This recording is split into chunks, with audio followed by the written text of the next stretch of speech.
I'm feeling pretty good. Pretty good.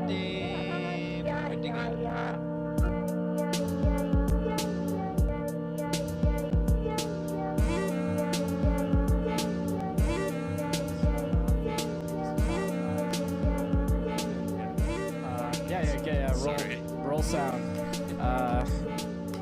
But John watches The Mandalorian. Jake and I don't. Yeah. Jake is back on the podcast. Jake is back. Hello. For the first time since the Oscars. It's been almost a year. It's good to have him back. It's great to be back. Yeah. And we're talking big, very not fake news right now. No, it's the realest news there is. This is the realest news. We always deliver the realest news. We are talking about our favorite films of the decade, our top 10s to be exact. Yes. We've been working on this tirelessly for weeks now. Yeah. I started today. I started this morning, so I guess I'm different. But I know you've had an ongoing thought in your head about it. So maybe in a concrete way you started working on it today. But I know you've been thinking about it for probably the past year. The past 5 years.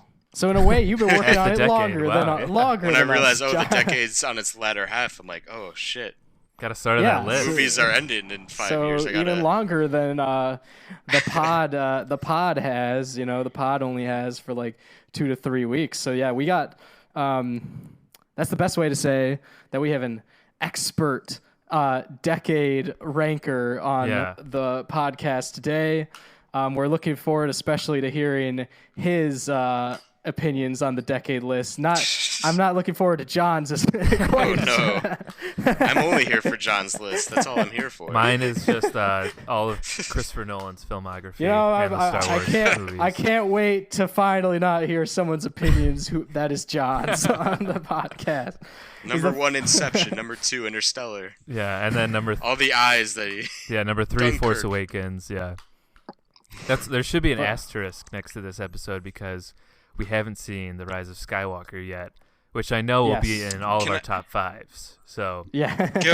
Can I make a disclosure that we also haven't seen Cats, the new musical starring Taylor Swift coming out on Christmas. Yeah. So how can I make a decade list without seeing Cats? I've been That dying to cast see is- Cats, so yeah, that's The cast is really unreal. multiple asterisks on this episode. Yeah. Take it for what it's Yeah, but- worth. Yeah. Cats. In all seriousness, Uncut Gems and Little Women could Yeah, end so up I being was on this actually list. gonna- So we'll see. But so this list isn't truly final, but we're doing the best we can. The holidays are coming let up. us off the hook. Come on. Everyone, we have shit going on. But even with Uncut Gems coming out, Little Women, there's still movies that came out this year. Yeah, maybe yeah. a year from now, I'd be like, oh yeah, that'd definitely be on my list. But right This now, has I been- need a rewatch. Yeah, exactly. This has really been one of the best years of the decade. Even just studying the output of this year, I don't have any on my top 10 of the decade because it's so quick. It's too early to really judge if it stands the test of time yet. That's a but good point. it's been an insanely good year of movies, and hopefully we get to talk about those. And Yeah, awesome to close it out. Yeah, John and I, after this episode, after a brief break, we'll be talking about our top 30 movies of the year, like a couple of psychos, and I cannot wait to get all crazy in that shiz. It's gonna be wild. And yeah, I mean the fact that we can do a top 30, I just think just talks to how good of a year this has been so far. Really good. And there's still stuff coming out in the next 2 weeks. Yeah. So Unbelievable. yeah, 2019 is gonna be a good year, and a year from now there will probably be a couple more 2019 movies in my top 10 of the decade. But Let it simmer out. Yeah. Right now, this is what it is. This is what it is. Let's get into it, I guess. Yeah. Let's get this thing rolling. Should we start with the guest? We got to start with the Jake. guest because we never know who to start with. So Because we never have a guest, literally ever. this is like when It's you're a always a kid, 50. you have a friend over. We're like, what do you do? Well, you're the guest. Exactly. Yeah, so Yeah, It's always a 50-50 toss with you. I made it. Does he it's want a more of- snack? Do you guys mind if I list a few honorable mentions really fast? Because I won't sleep if I don't mention these movies. I think just really fast. I think personally that honorable mentions should be left for the end because it gives away what you're going to pick. It narrows it down. I agree with Luke here. Yeah. I think we should wait for the end, the honorable, because then we're like, oh, he's not picking that one. Okay, that's fair. I have 15 honorable mentions, but I'll narrow it down throughout this podcast. But let's start with number 10. So my number 10 is a fairly recent movie. It came out 2 years ago, and Call Me by Your Name is the movie. Directed by Luca Guadagnino. It's a movie that garnered a lot of praise for taking risks, narrative-wise, by having a gay couple portrayed on film in such a tender way, in such an intimate way. But if you strip that away, why I think this movie will be put in a time capsule for not only 2017 when it came out, but for the entire decade, is that it's about growing up and discovering love and how tender it is, how you should really protect it. And, Timothée Chalamet, who's the lead character in that movie, and Luke, I know you've seen this movie. I know you love it, so you can chime in too. Yes. But he's not the typical just ignorant kid who doesn't understand love. He does understand love. He knows what he wants, and he goes after it. And what I love about that movie and that performance by Mr. Hunk Timothée Chalamet, the talk of the town these days, he plays this sort of he's like this James Dean type where he's just impenetrable. He's like extremely attractive.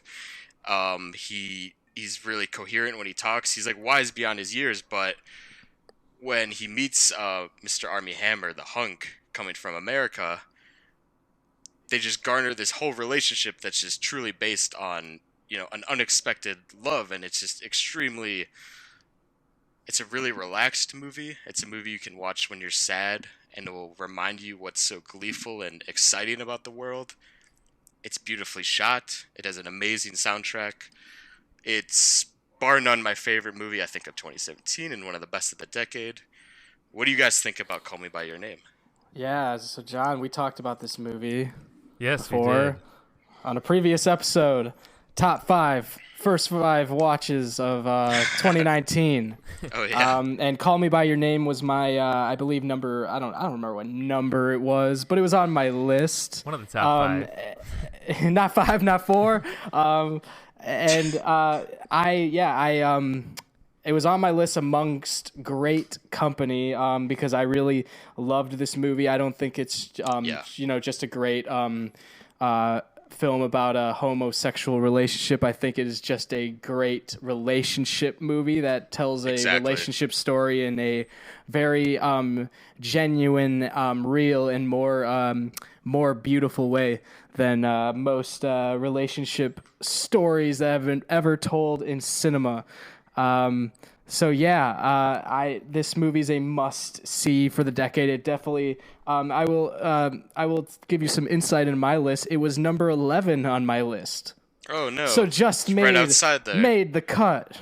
Wow! Just made the barely, yeah. And it's something I would rewatch again. And Timothée Chalamet is the real deal, guys. the real fucking deal. So Call Me By Your Name is a great choice. Very, very respectable move by Jake. Nice. And number lastly, 10. what I'll say about that movie is, in an era of very, very, problematic times, you don't see movies that are just really this unproblematic and there's not a lot of tension in that movie. There's not a lot of conflict. It's just about what is love and how do you protect it and how do you realize that you want love, and how at such a young age, I should add, he's 17, and you find something and you want to protect it, and not just there's not tension with his family in that movie like you would see in, say, any other LGBTQ movies. It's really just seeing it flourish and hoping for the best for these two people that you grow to love and that the filmmakers love. And I think it's just a really important movie beyond our times. I think it's timeless. Yeah. Also, I think like what's so great in this woke period, this woke decade of not just life but woke cinema, where it is kind of thrown in your face what it is to be, how like this other historically discriminated group of people feel. It is a film. Call Me by Your Name doesn't do that. It is not about like what it's like to be gay at all. It's just about a relationship. It portrays it in the most normal way, there is, and I think it should be commended for that. Yeah, it's a celebration, not condemning anything, and it's so pure, and that's why I love it. Yeah, and this is one I'm ashamed to say I still have not seen, and with both of your recommendations, I've been dying to see it, but I can't find it streaming anywhere, which is one of those things for me that I always. It's a deal breaker. It's a deal breaker. Yeah, I could always rent it for a few bucks.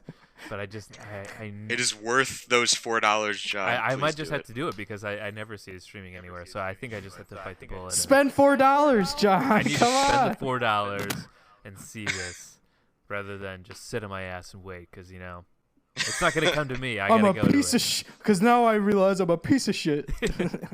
Yeah. I'll FedEx you my Blu-ray, and then you can watch it. Oh, there we free. go. Yeah, it's like. How about that? sounds very worth the effort. OG Netflix days. Yeah, exactly. Oh, yeah, I'm down. Yeah. Sweet. Yeah. Anything else to say about your number 10?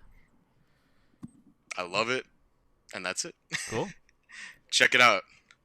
All right, Luke, do you want to go with your number 10 now? Yeah, I'm ready. My number 10 is a film by a well-known director. He's pretty well known. Martin Scorsese. It's a little 2013 film starring Leo DiCaprio called The Wolf of Wall Street. Ooh. The Wolf of Wall Street, they call me. Yeah, exactly. I stole my line. Stole my line. Yes, this film I'm sure we all saw it. Yes. Right. Seen it a few times. The whole world saw it. Yeah, this is a big deal. Not only yes, exactly. It's a big deal kind of movie. It's a big deal kind of movie, John, for my number 10. Starting out hot. Wow. Yeah. It's coming out swinging. Great movies in your top 10. Coming out swinging. So yeah, like not only did everyone see this movie, but they saw it like 10 times, like everybody. Yeah. And it was met with various reviews. Like for instance, the friends. I was a business major at the time, a finance major, and I had a group of finance friends. So when we saw this movie in 2013, I believe I was 19 years old. I was like, this is going to be us. That was my initial reaction of this movie. And it was not just about that. We got into the making money aspect. We got into the comedy aspect. We got into the fast-paced, debaucherous environment for a dumbass 19-year-old. It is no better for that. But I've also watched this movie since then, like another probably 10 times. And I have grown to learn the various layers and interpretations and also misinterpretations of The Wolf of Wall Street in the sense that there is a group of people that understand this movie. They understand that it is about consumption in America, overconsumption to be exact. It is about the problems. Once again, like most movies, the problems with capitalism, and then there's a group of people who are, they're disgusted by this movie. They're disgusted by all of the, the debauchery, the sex, the drug use. Just think that by promoting these lifestyles that it is that it is wrong. And then there's the people that believe that it is that The Wolf of Wall Street is basically a celebratory movie to capitalism, to drug use, to overconsumption, to economic inequality, to rising a capitalist ladder. And that was by probably watch 3 or 4, the mentality I adapted on The Wolf of Wall Street. And I finally realized, and not only did I gain perspective on my own life, and as well as this movie, as I learned this, I also realized the many layers and the many intricacies and subtleties to the movie, in just how it was able to impact so many different types of people and make them think so strongly in so many different ways. And it is not only that, it is just a damn entertaining, well fucking made movie with Leonardo DiCaprio's best performance. I was saying to Jake earlier that Marty Scorsese moves the camera and fills the frame in ways like he never has. It is a constant and edge of your seat entertaining ride. And that long ramble is why I just really have always loved The Wolf of Wall Street and think it is so amazing, and was a last-minute top 10 nominee for this episode. Wow. Yeah. With that, it sounds like it would be your number 1 with that passionate That's speech. what I was about to say. Is that your number 10 or your number 1? I can probably talk about it better than most of the other movies, but yeah. Wow. It is it's 2013. It's so because there's a lot of time I've probably simmer watched on it more than any movie in my top 10 and thought about it more than any movie in my I top agree with 10 that. to agree. clarify why I might know so much about it. That is definitely one that I think a lot of people have seen multiple times. Yes. It's a very rewatchable one. And it is one that was, at the time in 2013, was like huge. Because there were a ton of people who thought it was just kind of influencing this like bro culture of... Yeah. Which it did. It did Yeah. a lot. Yeah. And it indirectly did. There's a bunch of people who are like at frat parties and they're right now going like, Yes. you know There's what even I mean? a song And that these... I know people who I was around in college would always play this song called Jordan Belfort. Yeah, me too. And it's I just don't like, know if I ever heard that song. It's one of the worst songs ever made. It's terrible. But I swear I heard it like thousands of times in college, just being in rooms of other people, and I couldn't stand it. It's hard to comprehend how that's... Yeah, it's an influential figure in these people's lives. It's insane. I could go even deeper into like stories I had with my roommates at the time, but I won't because I've already gone too deep into into this, and we have a lot more movies to go. That's a whole nother episode. Luke's Wolf of Should Wall do a Street. 3-hour Whole other podcast. 3-hour solo episode of your experience with debauchery in college. Yeah, well, that's Great movie. So obviously you guys I do love also The Wolf of Wall Street. So I think we Yes. could just everyone else here knows about The Wolf of Wall Street. We can just wrap it up there. Yeah, definitely one that would probably be in my top 15 or 20 for sure. It made my top. Yeah, same here. nice. about you? All right, then. Yeah, you. What's your I number guess 10? I'll go into my number 10, which was just added within the hour. Wow. To my list. It drove me so... I don't know. It drove me wild just trying to pick a number 10 out of like the 5 or 6 that I had in that spot that I had to rewatch this one. Oh, wow. Just like today, this morning. So I think I saw. I after... think I know what you're gonna say. Yeah. Oh, wow. After rewatch, I decided, okay, I think this should go in. And it's The Nice Guys, Shane Black movie. Ooh, Shane Black. Yeah, and this was a movie I initially, the first time I saw it, really loved. And then as I started making my list, I realized like The Nice Guys. I remember loving that movie when I first saw it. But I don't really remember too much about it other than think it was really funny. Just sort of a great take on like a 70s private investigator type movie. So I had to rewatch it today because I had about 3 or 4 other things ahead of it, and then after rewatch I liked it even more than I did the first time. I had to throw it in there. Russell Crowe and Ryan Gosling, I think their dynamic is hilarious so funny. in this. Yeah, Ryan Gosling especially. He's like this hunky guy that women swoon over all the time, but yeah, he's so funny and so like pathetic in a way too. In this movie. Ryan Gosling had a ton of great movies. I feel like in the 2010s.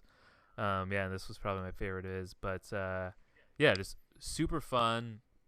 And much funnier on the second watch than I remembered. But still sort of a great crime movie in itself too. And I really like Shane Black too. I think his style of humor is a bit different than just your sort of standard comedies. Definitely, you can sort of blend crime and comedy into an effective mashup. It's also a Christmas movie. Yeah. Like every Shane Black movie, it's a Christmas movie. Yes, it's also Christmas. Look at you, John, throwing it in there on the holiday season. I'm jealous of that, yeah. You just can't get enough of the holidays, can you? I can't. I watch anything that has any sort of reference to Christmas. That's what I do in December. So yeah. That's a good pick. That's that fits you. The movie really speaks to me. Yeah, what I love Shane Black. Aside from that Predator remake, which I heard was just atrocious. I don't know if you've seen it, John. I didn't. I skipped. I have, and I did not like it. Yeah. Aside from that, like if you look at Iron Man 3 or Kiss Kiss Bang Bang, like he brings back a genre of like 70s and 80s crime thrillers and sort of updates them to a modern time and puts really real human beings in their situations, and that's why it becomes comical, because Ryan Gosling's character, like you said, he's a hunky, just worthless idiot, but his arc in that movie is amazing. Like he musters the courage to be a good father to his daughter, and he solves the crime, and it's amazing. And he's always had like a really just sympathetic view on like cops, which is really something you don't see in film. And they're like, these are real people who have families, and he finds the humor in that too. So like you're comfortable with these people. And Gosling in that movie, I thought he was incredible. I think it's one of the best comedic performances that he's ever given. And he's super funny when he needs to be. I really like that you just reminded me of this in general, because I didn't even put it on my list anywhere. And it really was just a delight when I saw it in the theaters, like however many years ago. And yeah, it deserves to be on a list. So good. Yeah, it's so good. Yeah, I felt after rewatching it, I was just thinking, wow, yeah, this made me laugh. Yeah. So much that I deserve to include it on here. Yeah, I totally remember just having like a smile on my face as I walked out of the theater.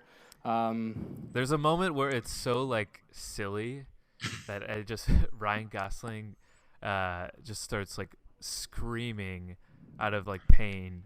Yeah, one of the funniest noises that I've ever heard in my life. Yeah. I started laughing so hard. Yeah, it's Shane Black really likes those classic like Raymond Chandler PI novels, and having just read a Raymond Chandler book this year, I don't know, it connects to me a little bit too, because I also enjoy these movies, and this is one that a lot of noir, right? Raymond Chandler. Yeah, like The Big Sleep. Yeah, exactly. And he, I always say this about movies, but it doesn't take itself too seriously, which, that's the John stamp. That's my tagline right there. Yeah. Knives Out didn't take itself too seriously. Every movie on my list doesn't take itself too seriously. Every movie on my list is laid back and has a sense of humor. and Love that, occasionally has a shootout scene. Yeah. And there's so many guns too. I'm just a big gun nut too. It's a Leone in space. You Oh yeah, we got to save the Mandalorian talk for Oh no, episode. yeah. Yeah. Save All it right, up. nice. Yeah, that's my number 10. It's a good number 10, guys. We got through the number 10s. Yeah. We did All it. right, Jake, it's time for your number 9. 9. Really creeping up to that number 1, aren't we? Mm-hmm. Number 9. Full disclosure, I know Luke has this way higher on his list, but I had to put it on. I believe you guys have discussed this film on the podcast way long ago, but I have to include Spring Breakers by Harmony Korine. It is, in my opinion, a masterpiece. I think it's a singular. I tried very much to include just very distinct auteur movies from really specific directors. Like movies from directors that couldn't have been made by anyone else. And Spring Breakers really stuck out as just, how the hell did this get greenlit? How did A24 decide that they were going to throw money into this film? But it's because it's Harmony Korine, and no one makes movies like Harmony Korine. He has a really specific fan base. I know Luke loves him, obviously. But this movie is shot like nothing else that's ever been shot before. The cinematography is just insanely gorgeous. But above that, it's about, like he was saying with Wolf of Wall Street, it's celebrating debauchery and hedonism, and every American seeing that film was taken off guard because, like, oh, Selena Gomez and Vanessa Hudgens, Disney stars in this movie about spring break, and it takes you on more of a spiritual journey than that, and it really examines what it is to break out of your shell and really do what you want to do in life. And in the case of these girls, it's go to spring break, have an amazing time, and really, quote-unquote, live and do things that you wouldn't do. And it's like it becomes a fantasy land for them. And that whole style of that movie is dreamlike for many reasons. It's because it takes the audience and the characters on this really just, to quote Luke, like a psychedelic journey through this liquid, this very. Just when I talk about Spring Breakers, I sound crazy, but it really means a lot to me because it takes so many risks storytelling wise. It presents you with these very foolish lead characters, and they fall for this complete sociopathic, psychopathic in James Franco, and that movie convinces you 100% they need to be with this guy. It becomes a love story. There's so many levels to this movie, but the main reason I put it on this list is because you can dissect it from so many different angles, and Harmony Korine I think is one of the most just singular filmmakers that we have today, especially ending the decade with The Beach Bum, which is a great film. I think Spring Breakers represents culture in a really interesting way, filmmaking in a really interesting way, and for me personally, just inspires me to make what you think the world wants to see, no matter what, and see the world through your own lens, and that's what Harmony Korine does. And I know Luke loves that movie. John, do you love that movie too? Yeah, I'll let you respond, really John. like Spring Breakers. Not to put you on the spot, I'm just curious. Because spoilers, I will be talking about it again. Spoilers. Oh, yeah. I hadn't seen it prior to when Luke and I did our top 10 of all time, and Luke. Oh wow, jeez. Yeah, we did our top 10 of all time. Was the first thing we ever did. Yeah, just right out the gate. Just blew our load right That's there. coming out swinging. Yeah, and from there, I watched it, and this is one also, just like Wolf of Wall Street, that was super, I guess, polarizing. When Mixed, it came yeah, out. Extremely exactly. polarizing. Got really bad reviews. Yeah.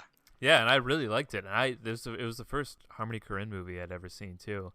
And I guess I could see after seeing it how it could be misinterpreted by the general public. Oh yeah. In a way, but yeah, no, it's one that caught me off guard how much I enjoyed it, because yeah, on its surface, it doesn't seem like something. It seems like on its surface what everyone was saying about it. Yeah. That it's just this horrible movie about these just white girls who go spring break and party and bullshit, and then there's so much more to it than that, and it's it's one that sticks with you for a while too. And I think you have to go into it with an open mind rather than thinking about I guess what everyone says it is or what you think it's gonna be. Yeah, you gotta approach it differently each time. It's a it's a journey, understanding that movie. I'll keep it at that because I have to talk about it again. Yeah, that's a good pick though. I will end and say, if I had a top 10 performance list of the decade, I would put James Franco in the top 10. I think he's astounding. I think he disappears into his character. And I think he, on the surface, like I said, he's a drug dealing rapper, and he brings dimensions into that movie where and maybe it's just me, but I start to feel for him, and then you see like how his upbringing just shaped him and how lost he is in this world of just debauchery and craziness. And no spoilers, but his ultimate end is pretty tragic, and I think that's James Franco's best performance. Yeah, no, I think it easily is. And I was talking last week about how I'm on a weird James Franco performance run, and I mentioned that this is where the weird, goofy, creepy side of James Franco's persona as an actor was utilized to the best, legit perfection. Best. Yeah. You cannot do a creepy James Franco better than this. It's my favorite Franco performance easily. Awesome. All right, so let's I guess I'm going. Now you're up. I'm up. All right, my number 9 is a little film made at the beginning of the decade. We're going all the way back to 2010 here. Oh boy, folks! A little film by David Fincher and written by Aaron Sorkin called The Social Network, starring Jesse Eisenberg, Andrew Garfield, and Brenda Song and Justin Timberlake. Don't forget Armie Hammer. And Armie Hammer with playing twins. And Armie Hammer, yeah. Yes. Armie Hammer and Armie Hammer. Speaking of spring break, Vanessa Hudgens, she bangs James Franco in a pool. Brenda Song from Disney Channel is in this movie from Disney Channel, and she blows Andrew Garfield in a bathroom. That's why you love that movie. I get it. so that's why it's my number 9. That's my number 9. That's it. If it was banging in a pool, it'd be number 1, Vanessa Hudgens. The Social Network. I know you guys have both seen this. I don't even need to ask. You've seen this, right, John? Yes, and spoilers, it's also something I'll be talking about later as well. Oh my God! Wow. I love it when our swords cross. Speaking of relevancy, have you guys used Facebook lately? The Social Network I've rewatched it probably 5 or 6 times in the past decade since it came out, and I have endlessly discovered new layers to it, not only in just the obvious relevancy to the times we live in, but to the endlessly intriguing character dynamic between Mark Zuckerberg, played brilliantly by Jesse Eisenberg, and the people around him. I think this movie gives just brilliant insight into the man who created, who invented social media, basically, not invented social media at its first and foremost, but invented social media to where it became as big as it was. You know, like he was able to creatively take social media and make it as interactive and as addicting and as popular as it was. You know, like there's a great line in this movie by Justin Timberlake where he says, they're in the club and he says, you know, people will live on the internet. And it's a great line because, I mean, literally we're podcasting right now on Google Hangouts. He was right. Yeah, we're all living on the internet, guys, boys and girls. And it's not just that, but just the fact that there was a lonely Harvard genius who had just tremendous social problems, at least the way this movie is portrayed, invented a site to interact on the internet, which is, you could arguably say, has contributed to a growing withdrawnness among self-expression in society and moved it to online, I think is just a brilliant move by screenwriter Aaron Sorkin. I am not the first person to say that Aaron Sorkin has made a brilliant move, but I will say it again because I love The Social Network. I think it is a brilliant movie. I think it is a brilliant take on one of the biggest technological advancements that we have experienced in our youth. And it is also just a brilliant character study, a brilliant character dynamic, a movie that just really doesn't let up with Fincher's pacing and also Sorkin's just amazing writing and dialogue. I watched this movie more and more and like get more and more of an experience out of it. And I feel it is one of those where it is so relevant that I feel like I am watching the birth of a new generation, and I'm watching time travel go, and it is such an important movie that like everyone has seen, but even nevertheless, I still think that like mainstream audiences don't realize how much it has to say and how important it is to the time we live in. The Social Network. And I'm going to talk about it less once it comes up on my list.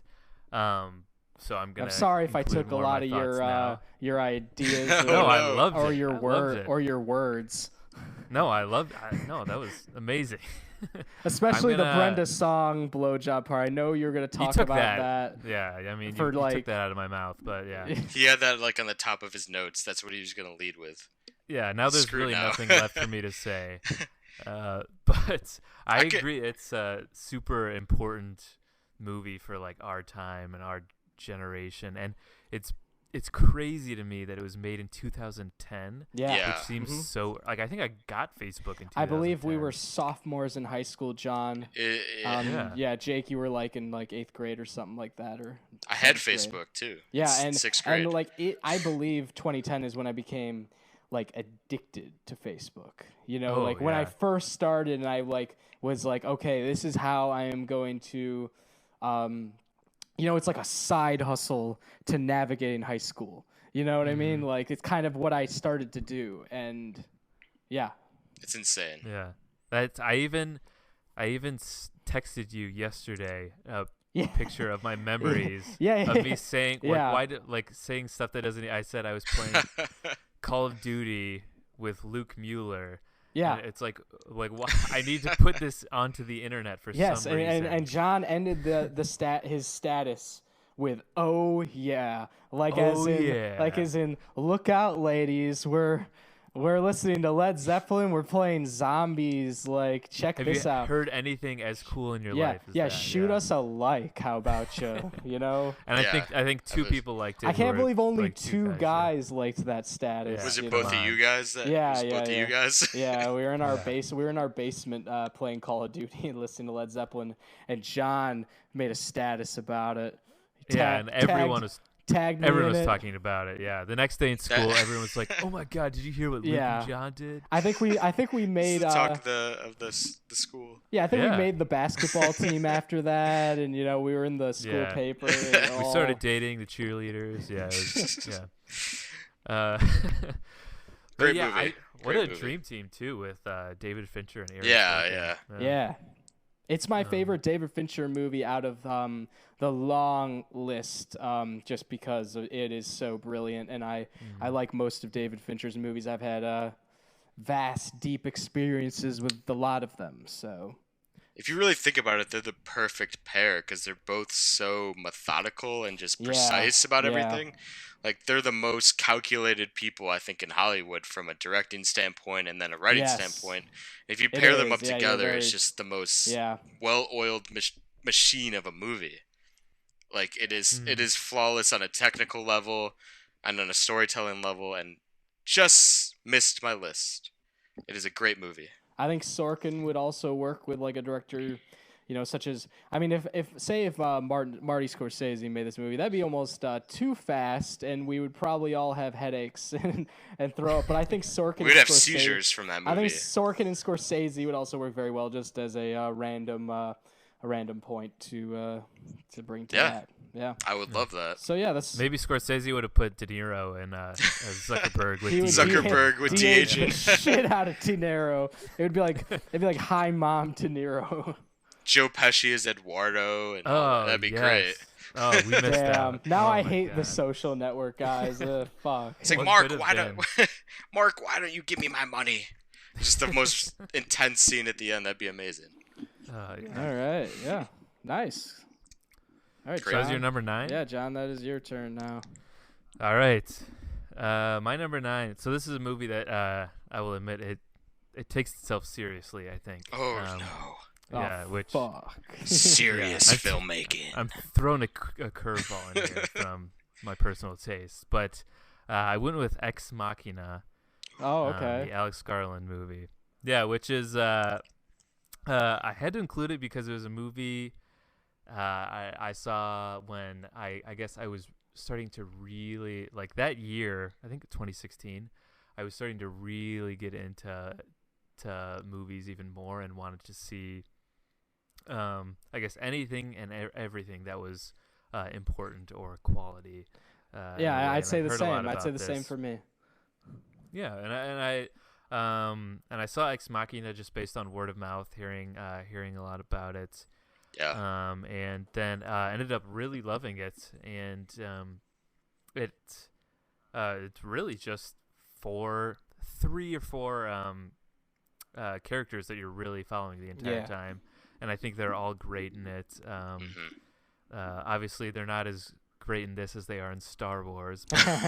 Oscar Isaac and Donald Gleason, and you really can just relate and follow Donald Gleason's character throughout the whole story, and you feel kind of isolated and just sort of confused as to where you are, what's going on, what's really going on here, and then I guess towards the end, if you haven't seen it, spoilers, but you kind of realize that maybe Donald Gleason wasn't really the protagonist throughout the whole film, that it was really Alicia Vikander's character. That's one of my favorite things probably about the film. Yeah, definitely. Because I remember not liking Donald Gleason, and I was like, man, he's so boring, and he's just doing his job. And then, the end scene where she goes off into, to find herself really, puts the whole movie in perspective as a whole.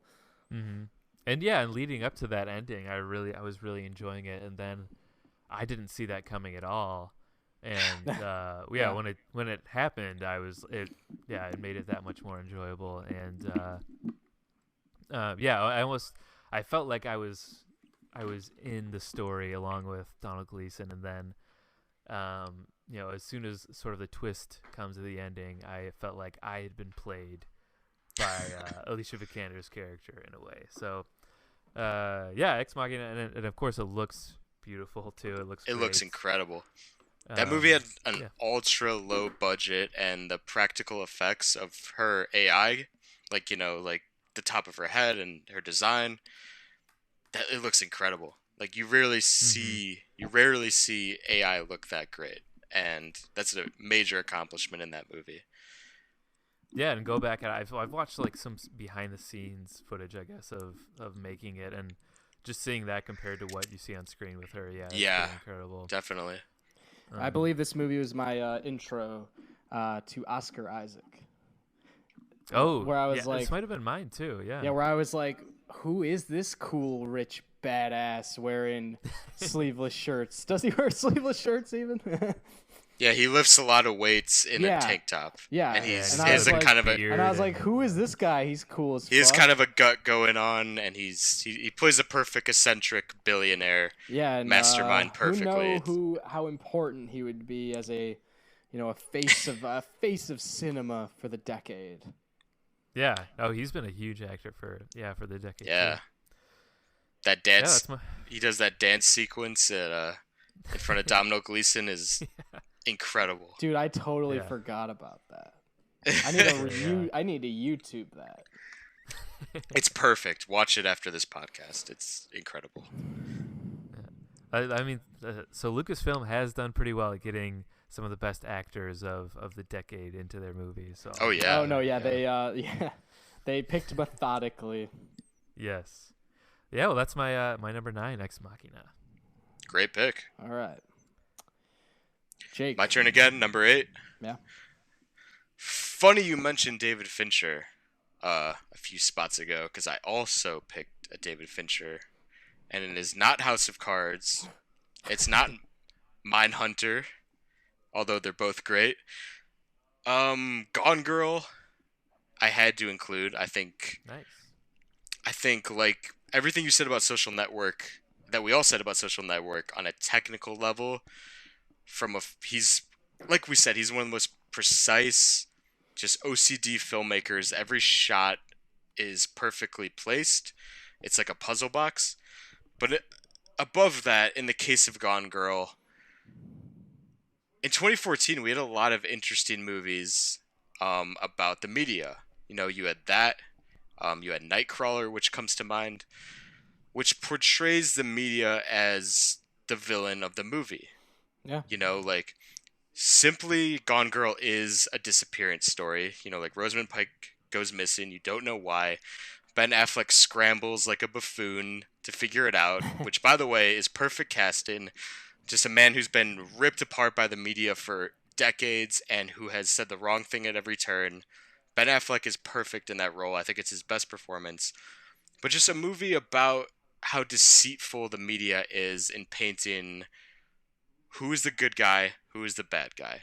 Who do we trust, and what source do we use that is trustworthy in any sort of media, whether it's social media, whether it's the news. And aside from that, this movie is a really, really intriguing thriller. Like, like you said about Ex Machina, you're put in the shoes of Ben Affleck, which, you really don't want to be, because, later on you figure out he's really the antagonist of that movie. And you see it unravel in such a methodical and bleak way that mirrors so much truth about how men treat women and how every single moment matters in a relationship, and how he was so oblivious to that, and how Rosamund Pike's character, who gives an incredible performance, like, she is transcendent and really set a bar for that type of performance. But the way that movie unfolds is something that Fincher really has tapped into. Is we can't trust anything, and there's no credible source of relationship or even how you see it on the media. And I just think that movie, if you were going to tell me what was the best movie to represent the early 2010s and how we really didn't trust each other, social media was a big aspect of that, like Facebook, and people were just not trusting each other in any sort of way. And I think Gone Girl portrays that through the media and its characters in a brilliant way. And above all of its commentary, I think is a really, really engaging thriller, which I am a sucker for. And that had to make my top 10. It really changed my outlook on how we view the media, but also how filmmaking can be just a mere reflection of what's going on in our world. So, what do you guys think about Gone Girl? That's good. Yeah, I loved Gone Girl. It's now hearing you talk about it more. It's one I realize I need to rewatch because I haven't seen it since the first time I saw it in 2014, Yeah. 15. Yeah, a great, solid David Fincher thriller. Rosamund Pike, and she's incredible in it, and Ben Affleck too. And it definitely I feel like now more than ever, like the media has become has been shown in the spotlight a bit more as to how negative it can be. I think on a rewatch now it will be even more, I guess, powerful in a way. Yeah. Oh, yeah. That was some solid insight. I think the main thing I'll say from this movie is that when I saw it, I think I saw it with Jake, and it was his second time seeing it, and I just remember that, and I've seen it multiple times since then, but I'm just talking about my first time. My first time, I remember that afterwards for like the last 2 hours, I was in like I was just zoned out thinking about it, and I couldn't stop saying, I was like, that was good, and I just didn't understand why, you know what I mean? And I think Jake's insight brings a lot to probably why I liked it so much, but also just due to the fact that it is such a intense, well acted, well constructed thriller. But yeah, that first time I saw it, I was literally speechless afterwards for like I remember 2 hours. Amazing. It's all I thought about for the next like couple hours, and people, you know, I think we were with a bunch of our family. We're at a family party. We're at a family party, and people are asking me like, Luke, why are you being so weird? And I was like, saw Gone Girl. Saw this movie Gone Girl, and I'm just thinking about it. It's so crazy. The girl, she's gone. She cuts herself open and shit, and when it comes to theater experiences of the past decade, it's up there. You know, I have to say it's in the top 5 for me for sure. Oh, if I was gonna rank it on just that alone of theater experiences. Yeah, and I'll just say, similar to you, I took 2 friends to see that movie. Because I was a huge David Fincher fan in high school, and no one else knew who he was. I was like, let's go see this new thriller with Ben Affleck. And they were both just like you. They just didn't know what to say. They were blown away. And there's a shot in that movie that I think is one of the most iconic shots of the decade, when they're doing a press conference for his wife, because she's like a famous writer in that film, Rosamund Pike. And Ben Affleck is standing he's giving a speech, like, oh, we'll find her and all this stuff. And they're like, oh, let's pose for a picture. And he's like, he stands next to a picture of his missing wife, and he gives like the stupidest smile in that picture. And they're all like, fuck, it's going to show up all over Twitter and Facebook. He hates his wife. He did it. And that's just how we misinterpret just a single image on, say, if you see it on Google Plus, Twitter, whatever. That speaks so much truth to how ignorant we really are to the true story. And I think that moment and everything else in that movie sums it up brilliantly. And it's weirdly, I think, is a really good companion piece to Social Network. And I just think a masterpiece. You heard it here. It's the media. The media. The media. The fake news media. Yeah, it's fucking with us always. All right, that's a solid number 8. Number 8. Number 8, yeah. All right, my number 8, I have talked about on this podcast a lot. Oh, here we go. almost too much, to the point where I feel like how much should I even talk about it? But oh boy, it is Mission Impossible Fallout. Yeah. Dun, dun, dun, dun, dun. Tom Cruise, man. Scientology. Not a bad one to talk about a lot. Yeah. Yeah, I mean, so like my list is very much filled with a lot of woke movies that, not just woke movies, but also movies that are relevant, woke and relevant movies that I feel had just general impact on like just on portraying society and making people more aware of the times they're living in. This woke. one is the fun one of my list. Not just the fun one. I decided to put this movie on this list mainly because I have contemplated on whether Mission Impossible Fallout is the best action movie ever made, like multiple times. I have thought about it. I have that high regards of this movie. Like I've been a huge just fan of the Mission Impossible franchise, and I thought Ghost Protocol, I thought Rogue Nation, I thought they knocked it out of the park. I really did. I thought Rogue Nation especially captured that a director of the pod, Alfred Hitchcock, pod director, fan of the pod. Rogue Nation really just captured like the fun, charming, funny set piece to set piece influence of the spy genre that Alfred Hitchcock left to us. And I was watching Rogue Nation like, all right, it's not going to get better than this. It's really not. Like, it's impossible. Like, if anything, they can somewhat match this, but like for me, this is it. And then I started to hear, Mission Impossible Fallout is amazing. I started to hear it. I saw it in theaters.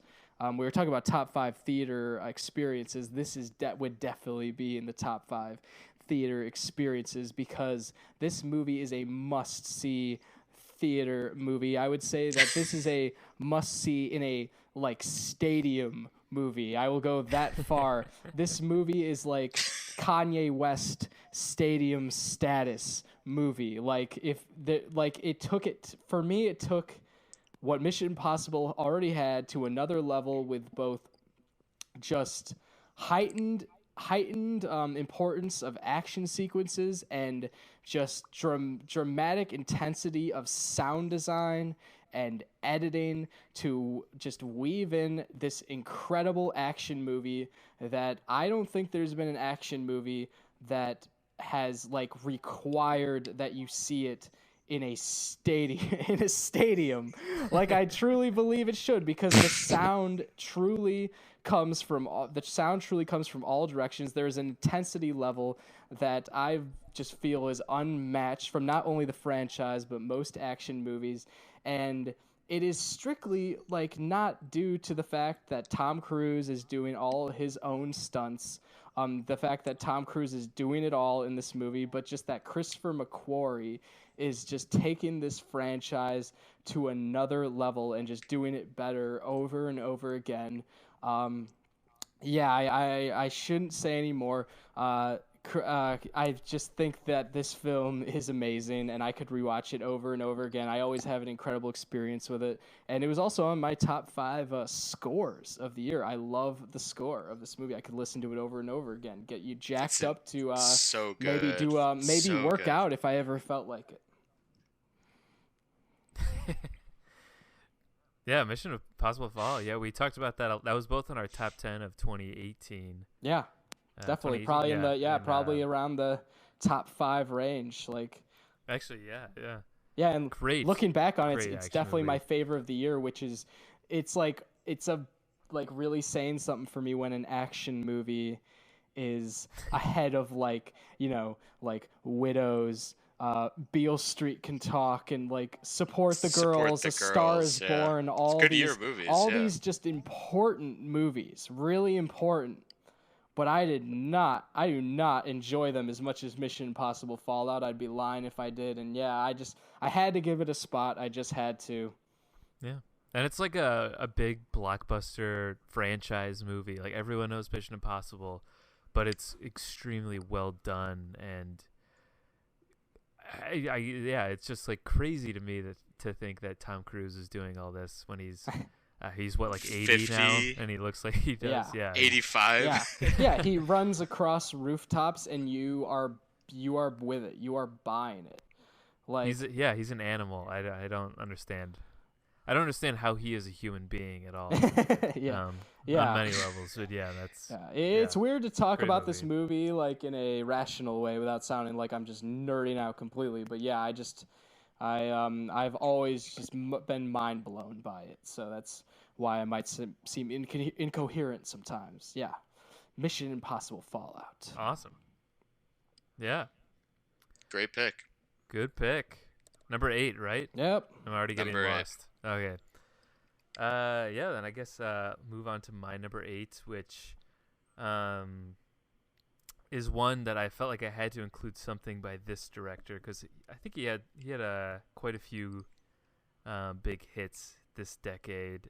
So I went with Sicario. Oh yeah.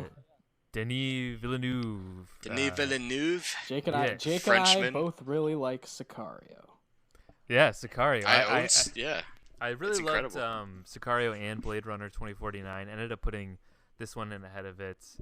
But it's wow, a movie I had just heard good things about. So just ended up casually watching it, and yeah, it took me for a ride. There's so much I could just say about like the last 15-20 minutes of it. Benicio del Toro. God, Benicio del Toro, yeah. So he's so amazing He's in this a killer. too. He's a killer. He's a killer. He is a Sicario. Just when he goes, he says it in Spanish, but he says like, "It's time to meet God." Time to meet like, God. Oh my God. Oh my yeah, God! yeah. Wow. It's the most cold-blooded. John is like, whoa. It's the most cold-blooded line ever spoken on the screen. I forgot about Yes. that shit. That is crazy. And everything leading up to that point says in that that. sort of sequence when he's just going on this rampage, and it's just so like, Yeah. it's so tense. Yeah. He's sitting at this kitchen table with this family. Yeah. And he just says, Unreal. "Time to meet God." Yeah. It's like, yeah, your heart just stops. It's like, oh my God. Oh man, that I almost wish I put this movie in my top 10 right now. Man, yeah, you're making me think of it.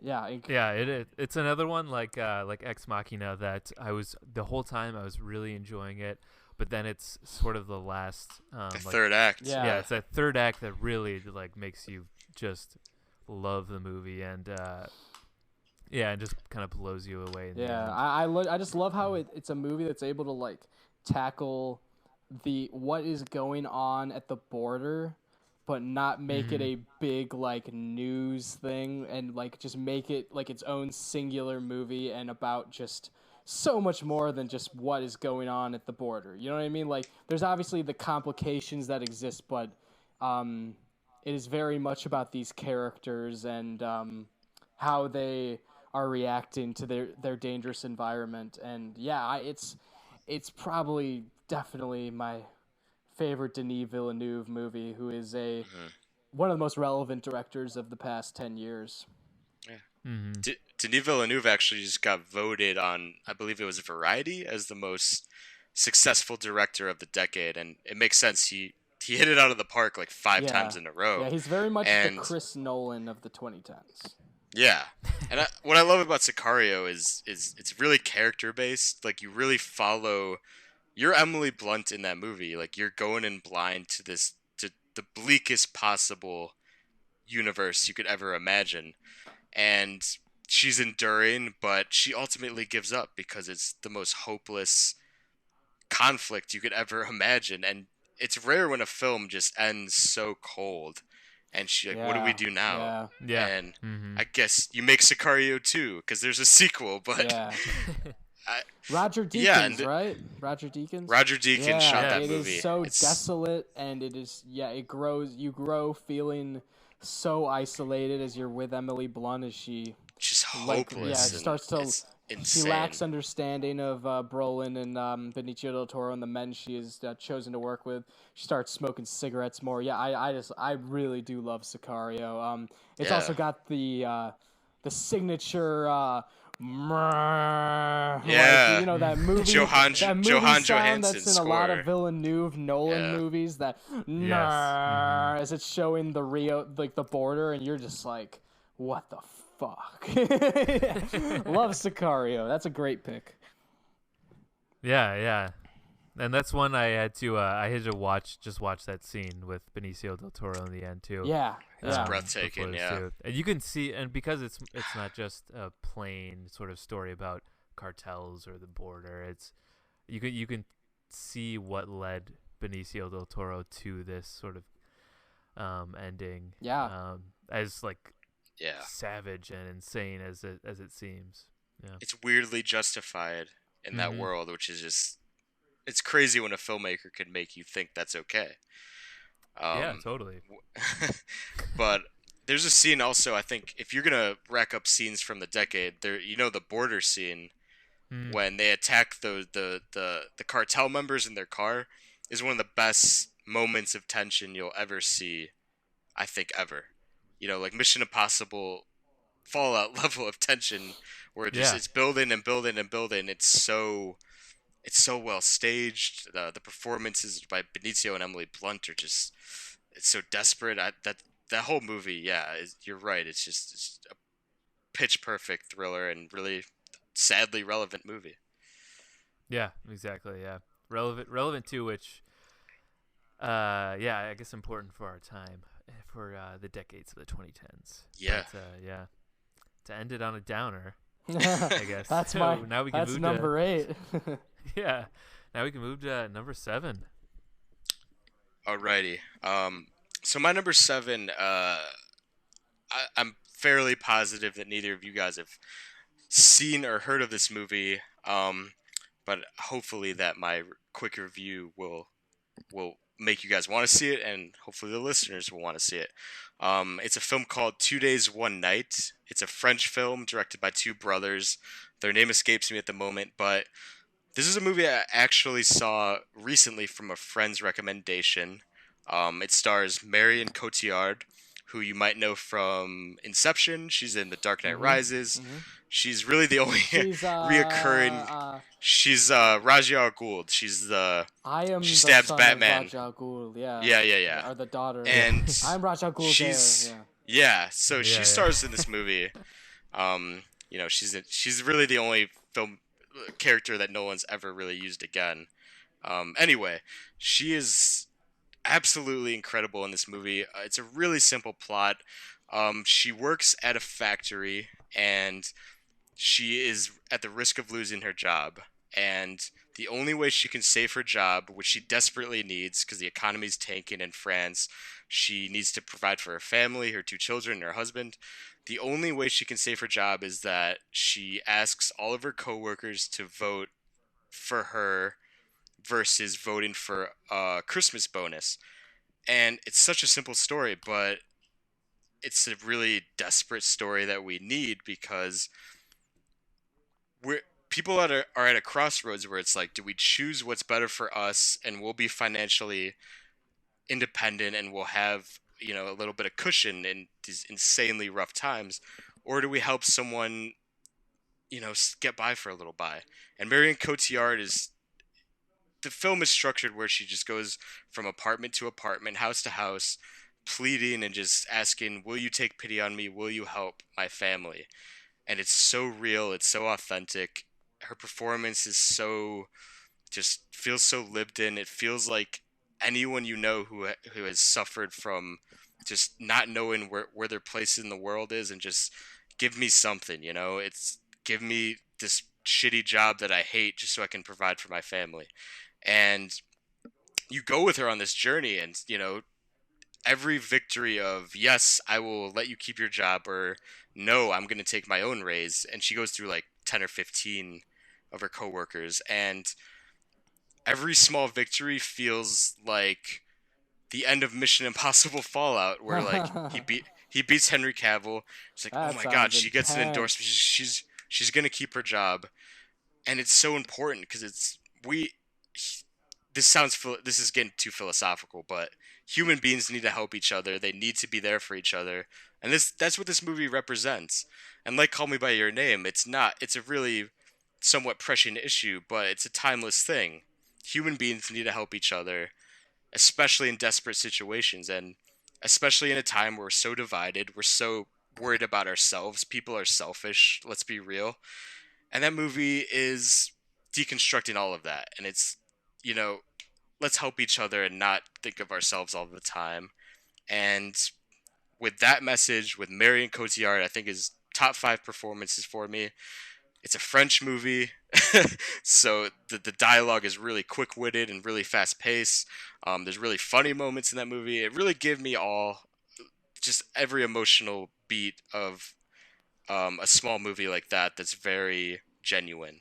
And I watched it a month ago, and it actually made my list, which is crazy. It affected me that much, and I really hope you guys watch it. And that's what I'll say about 2 Days, One Night, starring Mary Cotillard. Yeah, well, Awesome. John and I will add that to our list because that's what we Yes. do. We increase our watch list and then we get lost in Yes. our watch list. That's what we do here. Don't have enough to watch. Yeah. never, I we never do. And it's very nice Just- to have a foreign film on the top 10. I don't have one on my top 10. Spoilers. I'll say that right now. So yeah, it's good to hear the first one, especially since we have very kind of like seasoned American directors for our first three each, I believe. So yeah, Whoa, hey, Denis Villeneuve is He's a Canadian. Frenchman, yeah, I was True. going to say. He's French Canadian. Yeah, He's French so Canadian, it sorry, counts. A couple French. easy a with couple your slander. Frenchmen. Yeah, you were right. I have not heard of that one, but I'm definitely gonna add that to my list. Nice. Please do. All right, Luke, you're We're up. on number 7. All right. 7. So the next film, it won Best Picture over La La Land, and it's hard not to cry when talking about it. Barry Jenkins, 2016, Moonlight. There's got to be a place for Moonlight for me. It was that important of a film. And this goes back to the list of my ongoing list of in my top 10 of just woke movies.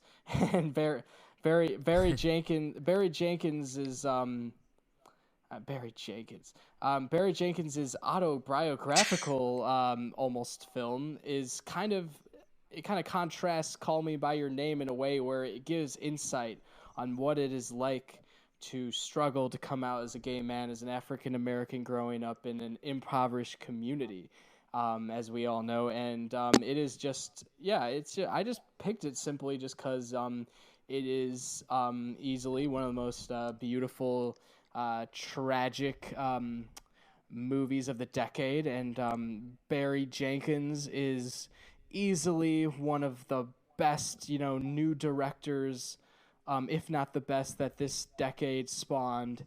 And this is his defining work. It is his most personal movie. And I just had to have a place for it. So I thought, why not in front of the action movie? I decided to put let's compensate by putting a Moonlight, another very meaningful one. So yeah, Moonlight. I like it more than La La Land actually. What? You and the Academy. Yeah, I know. I'm that guy. Sadly, I feel like I also like it more than La La Land, and it's more of an important movie. But I feel bad that it's definitely overshadowed by that whole facade. Yeah. That happened. That's true. Yeah. For the mainstream world in a way, but I feel like there's plenty of people who just hold it so dear.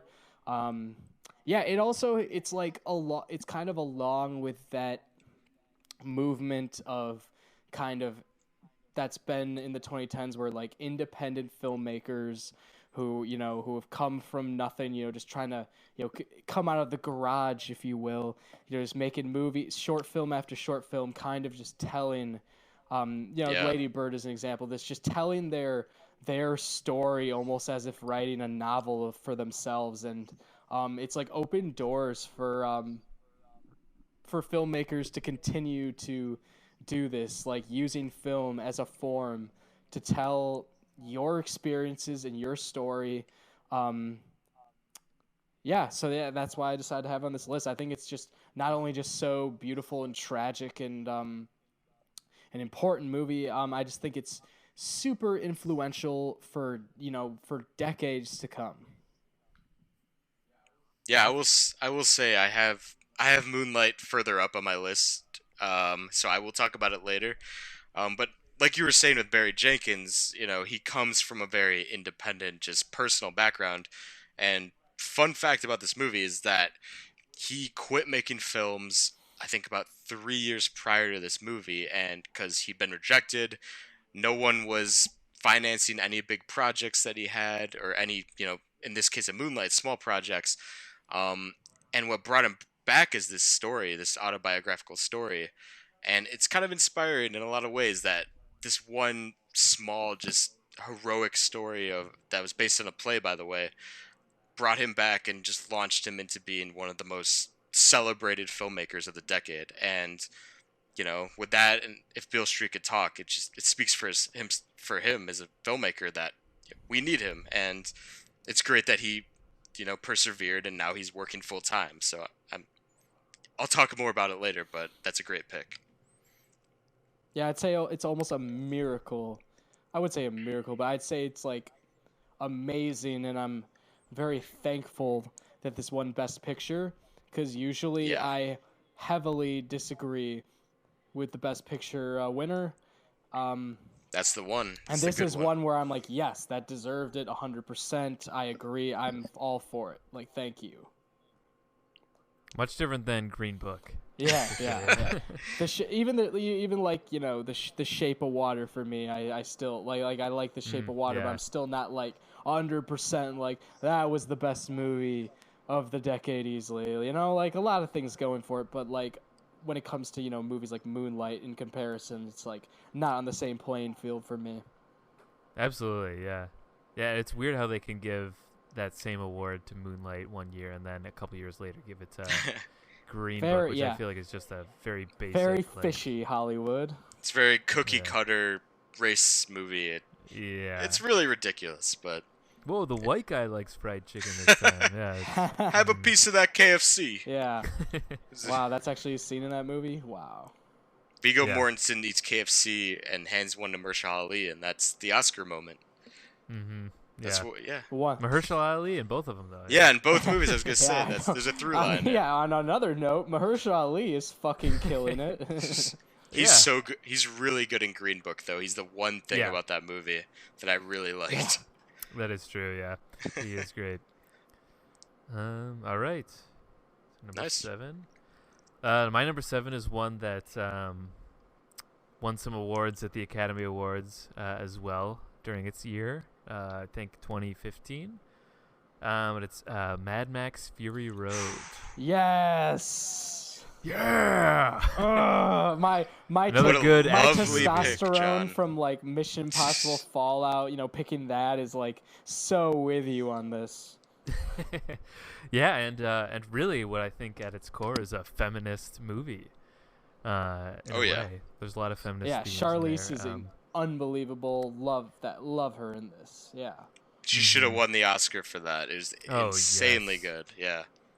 Yeah, and it's one that it's called Mad Max Fury Road, and it's obviously based on, or it's included in a series of other movies where Max is the main, main protagonist. But really, this feels like Charlize Theron is this is all about her and her legion of strong women and everything. And but on top of that, overarching, it is just an incredible action movie that I absolutely love. Yes. Looks so amazing and looks so good. Everything is just like choreographed so satisfyingly in a way that it moves along just as fast as they're all driving along the Fury Road. Yeah, it's exactly. That's the pace of the pace is the pace of the convoy.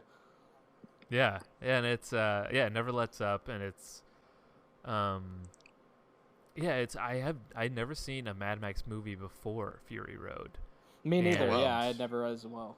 Really? Yeah, and since then I still have not seen a Mad Max movie. Two. You guys haven't seen Road Warrior? I haven't. I've seen the first one and the second one. Is the second one Road Warrior? Yeah, that's the sequel. Okay. I liked both of those movies. Mm-hmm. They're solid, but nowhere near the level that I loved this one. Yeah. And I loved not only all the action and the themes that are actually it seemed like a woke movie beneath all of this action. Right. But even I loved how it went over the top too. They're driving this car where this guy's playing a guitar. Yeah. And it's like fire is coming out never, of it. It's like, never gets old. Who comes up with this? Yeah, it's like insane, but it also like it was also so much fun. Yeah, I would put this movie on my like Mission Impossible scale of stadium status action movies that I kind of like that must be watched at. You gotta watch Mad Max Fury Road at the Red Rocks. Yes. Yeah, it's definitely a stadium movie. Yeah, too, it's just that incredible, that high, that level of stunt work, that level of pacing, and just like Mission Impossible, just the sound design and the score is just unbelievable, and it just doesn't let up. And if I wasn't gonna put Fallout, I would have put probably this just for my like amazing action movie slot on this list. Yeah. I saw Mad Max 6 times in theaters, which I think is the record. I think it beats the record of any film I've seen consecutively. I just couldn't get enough. And everything you guys have said, like that movie, every frame is like a painting, which is rare for an action movie. It's just so well shot that I could just throw on my Blu-ray anytime and just watch it, even without the sound, and be like, it is so gorgeously shot. And George Miller, who comes back, like I think the movie he directed before this was Happy Feet. I'm like 100% sure. Babe, Pig in the City before that, like he went down a family route, and he comes back to make the most, I would say, next to Mission Impossible Fallout, I guess, the most ambitious and well choreographed and most thought-provoking action movie of the decade. And I think that's a great pick. It very closely made my list as well. It is incredible. Yeah, it's crazy to think the guy who made Happy Feet and Baby. Yeah, exactly. Also made that. Yeah, when this movie was on HBO, it was like one of those where I like if whatever part it was on, I would just like go with it, and finish it. And I did that like 6 or 7 times, and I just couldn't get enough of it. Yeah, it's one of those. Anytime when I go back to my parents' house, who they still have cable, and if I'm just watching TV and it's on, I turn it on. Yeah. No matter what point in the movie it's on. Yeah. Is that the same year as Sicario was Mad Max Fury? 2015. Yeah. 2015 was a great year. Dude, I remember that year well. Yeah.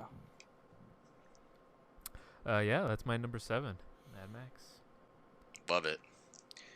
All right, so number 6 is another very celebrated director, quite in the vein of Fincher and Scorsese, and a movie that I think culminates everything that this guy has worked for his entire career, just in terms of showing us who we are as a society and how ridiculous we are as a society, and that is Spike Lee's Chirac, which I'm a huge Spike Lee fan.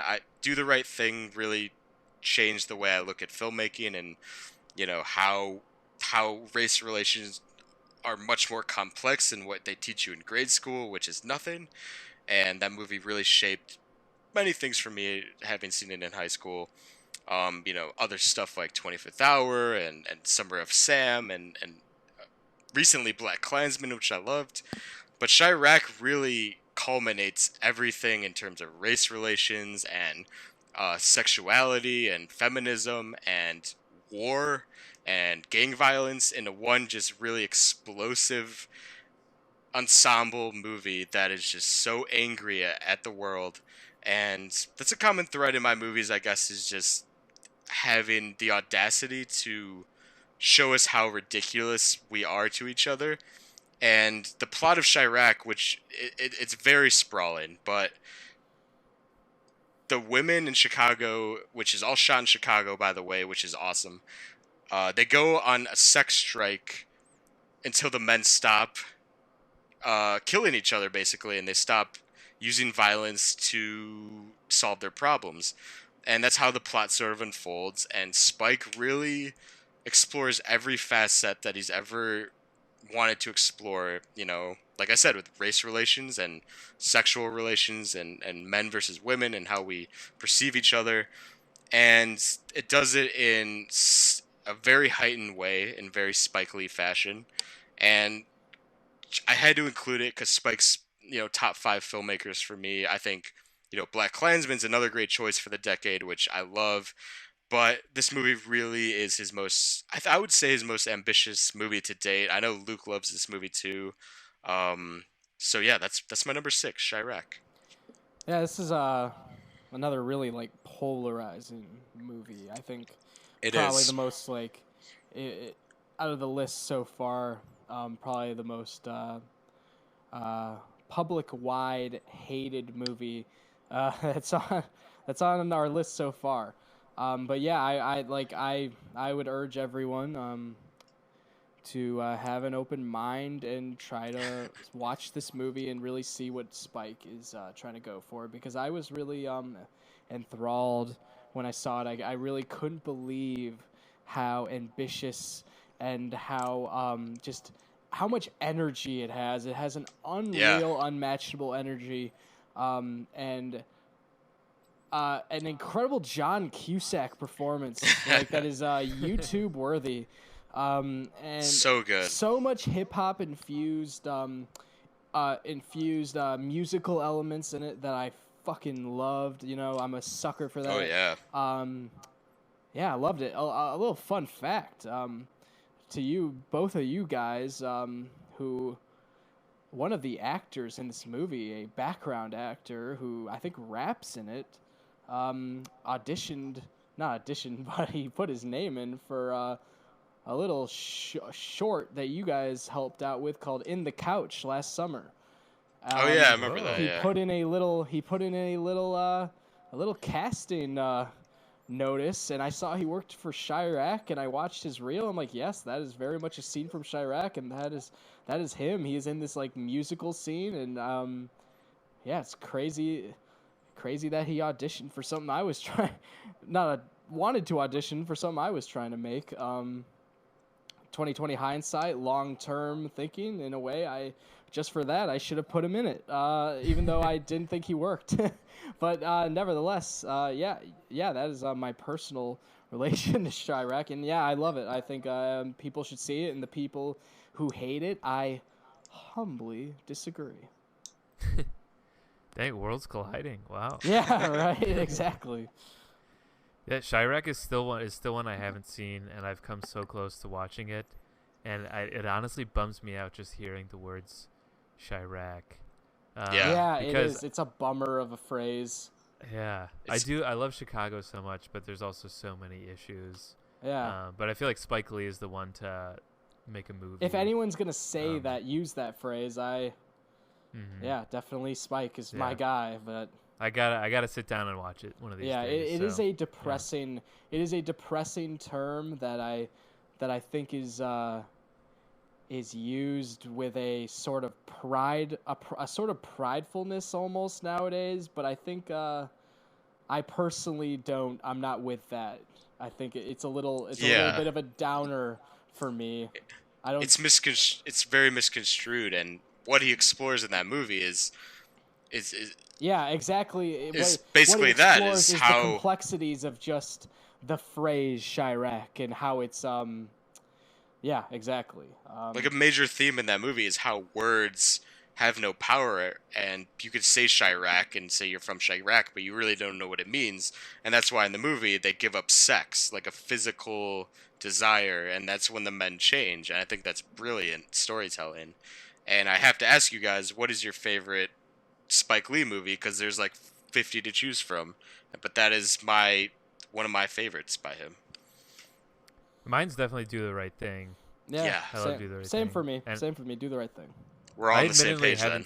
haven't seen two. I've probably seen 3 Spike Lee movies, and I desperately need to see more. But Do the Right Thing, I think, is an amazing movie. Danny Aiello actually just passed away. Yes. Sadly. Yes. But yeah, he's so good in that movie.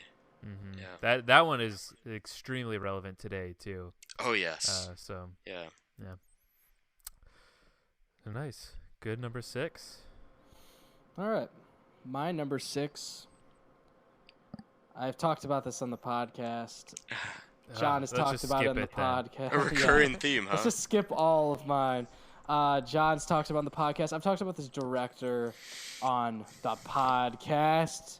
It is a 2012 film by my favorite director ever, Paul Thomas Anderson. It is The Master, starring Joaquin Phoenix and Philip Seymour Hoffman.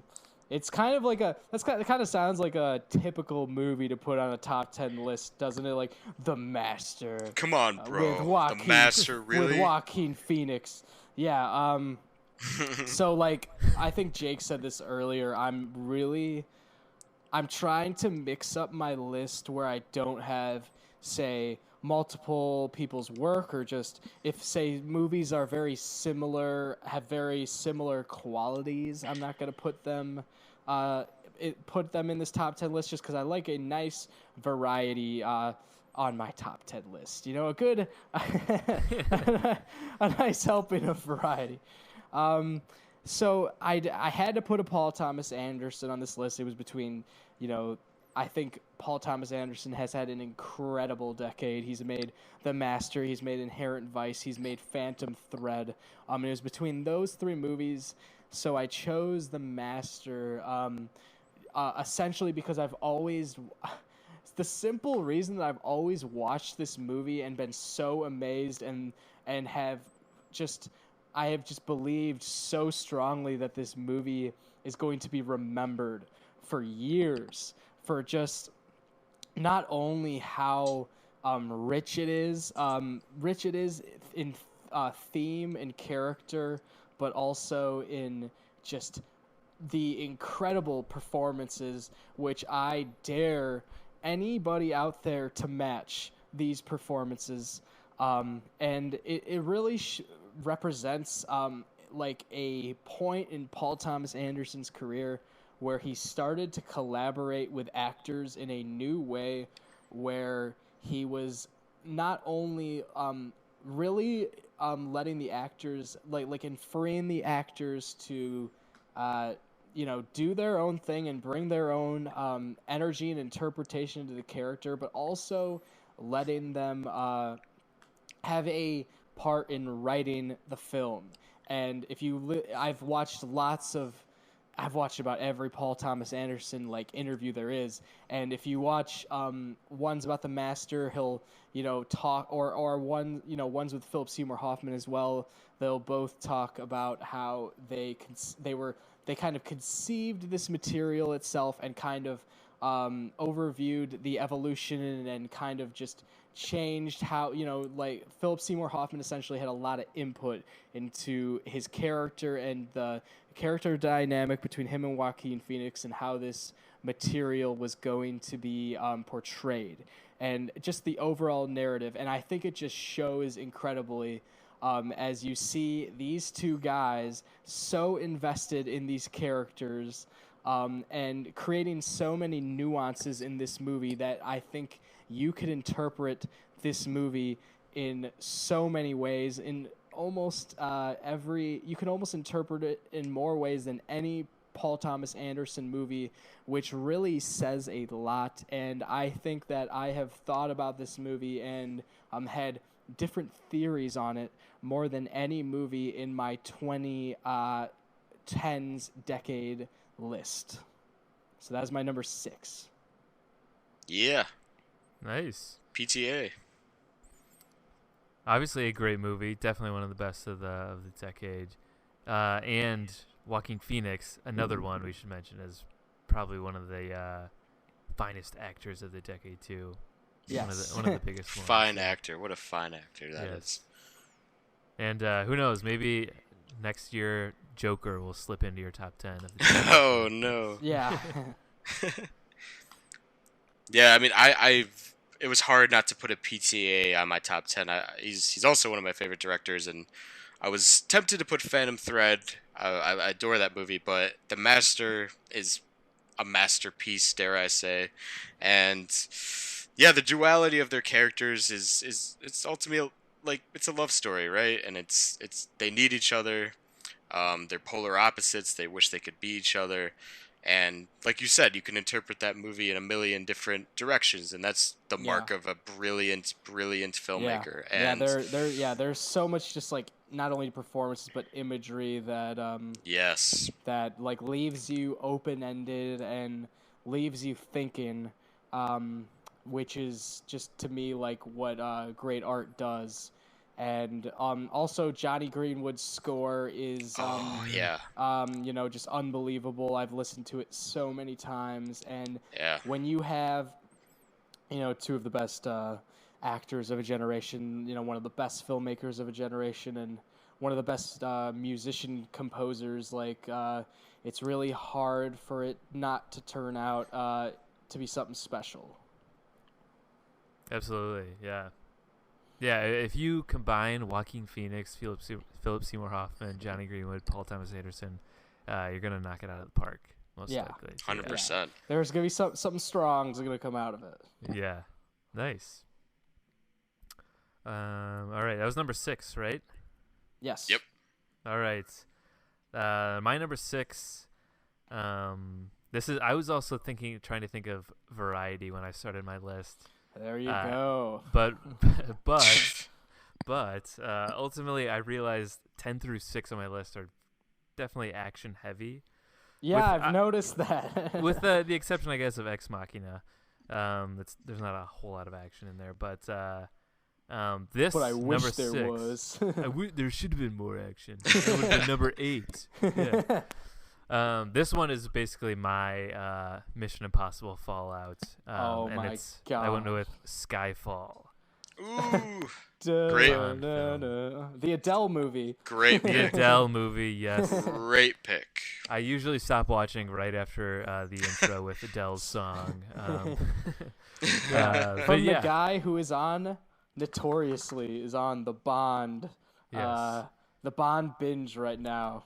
As everyone knows, I'm on the Bond binge now, and thankfully I have gotten out of Roger Moore territory because Thank God. I love one of Roger Moore's Bond movies, and the other ones I just kind of am sick of. And I saw a lot of low ratings. Yes, and I'm finally getting out of that, and I'm getting closer to Daniel Craig, who is probably my favorite Bond, just because of simply Skyfall and Casino Royale.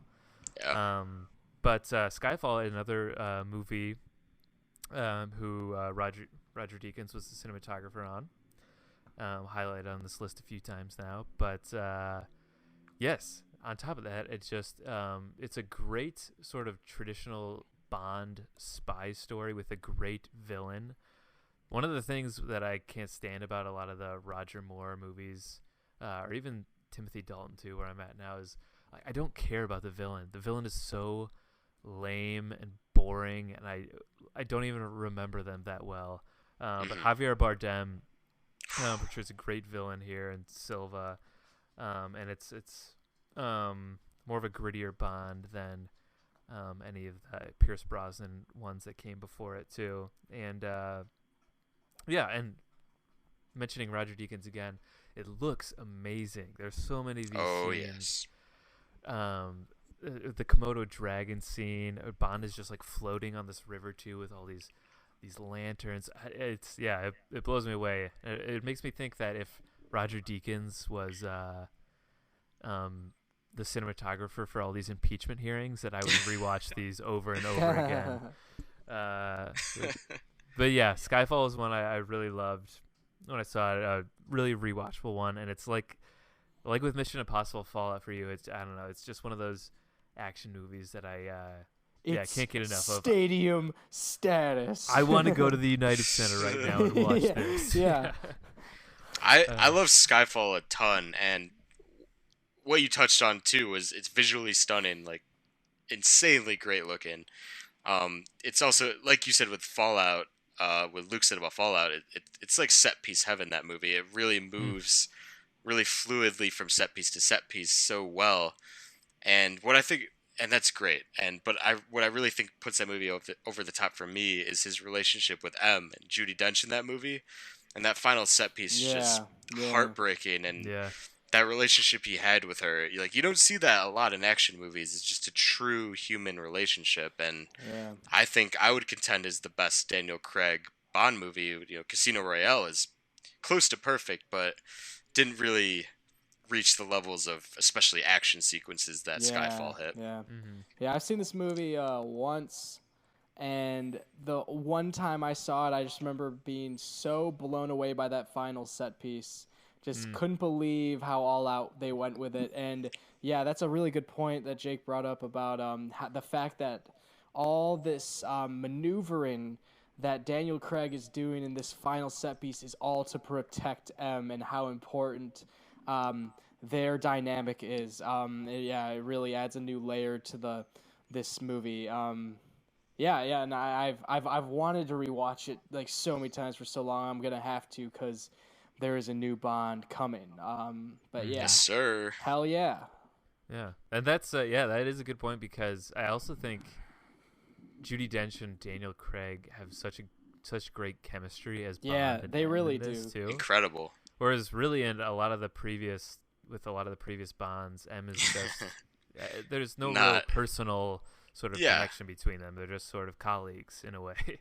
Yeah, this really I guess brings them together well, as obviously with if you put this in the real world, with how much they work together and all these crazy important things, they would definitely have some sort of deep personal connection. So, Right. Yeah. And on top of that, the Adele song everyone loves. How could you not? I downloaded it on my iPod. Yes, It was on my iPod Shuffle for years, man. So good. Yeah, that's my number 6. Love it. Yeah, with that, maybe we should take a quick break, and then we'll get to 5 through 1 of the decade. So stay tuned. Can't wait.